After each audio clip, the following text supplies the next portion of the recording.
33 غرفه الحمد لله تم التوفير ديالها من مدينه الرباط بشراكه مع جمعيه الماء والنماء بمدينه الرباط، جمعيه سكنيه والجس للماء الصالح للشرب. ثم الحمد لله توفير هذه 33 غرفه لساكنه الدوار سكنيه والجس. الغرف من الدرجه الممتازه، تتوفر على الابواب من الالومنيوم، والنوافذ حتى هي من نوع جيد من الالومنيوم. والحمد لله هذه الغرف هذو غادي يفك لنا بعدا واحد المشكل ديال اللي كانوا يعانوا هاد الناس هذه ديال اللي كانت هاد السيمانه، هاد الامطار الخير اللي هبطت هاد السيمانه هذه عرات لنا على بينما هذوك البياطان وهذاك الشيء لا ما صالحينش لينا نهائيا في المنطقه اللي كنتوجدوا فيها حنا، خصوصا ان المنطقه ديال يتوجاس، وخصوصا من يمولاس الفوق تيكون فيها واحد الشهر 12 والشهر 1 والشهر 2 حتى الشهر 4 يكون فيها واحد البرد قارس، ونزول الثلوج.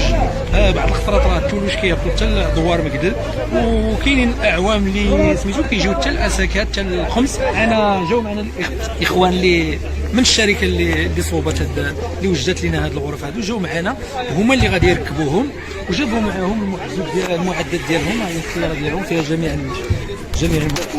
وان شاء الله غادي نركبوا هادو، وغادي نديروا ان شاء الله كل حيت عندنا الدوار شويه مفرق، عندنا الديور شويه مفرقين.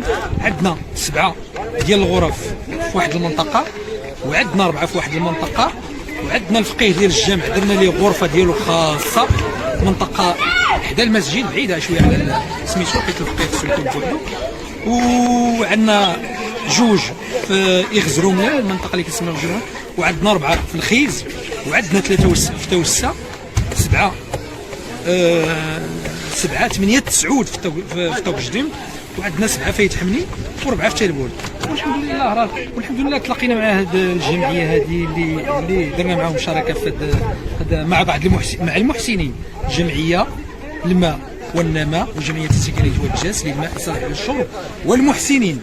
ثم التوفير الحمد لله هادو بعد الزلزال اللي ضرب عندنا في البلاد، راه عارف الدور كلهم ما كيصلحوش للسكن نهائيا.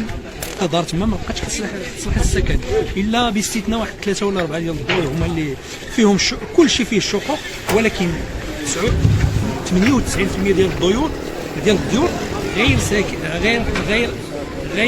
غير صالحه للسكن بتاتا.